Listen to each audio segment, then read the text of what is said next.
सिन्नर तालुक्यातील नायगाव परिसरामध्ये पुन्हा एकदा गावगुंडांचा धुमाकूळ समोर आला आहे। एका इलेक्ट्रिक व्यावसायिकाला बेदम मारहाण करून त्याच्याकडून थेट 50,000 रुपयांची खंडणी मागितल्याची धक्कादायक घटना समोर आली आहे।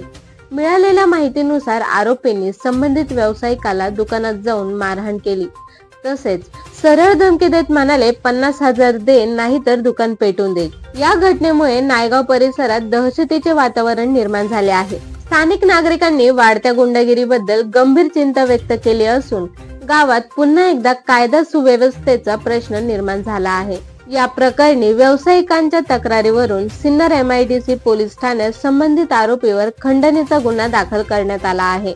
पोलिसांनी तपास सुरू केला असून आरोपींचा शोध घेतला जात आहे। नायगावात सुरू असलेल्या या गावगुंडांच्या वाढत्या त्रासामुळे नागरिकांमध्ये भीतीचे वातावरण निर्माण झाले आहे आणि पोलीस प्रशासनाने तातडीने कडक कारवाई करावी अशी मागणी होत आहे।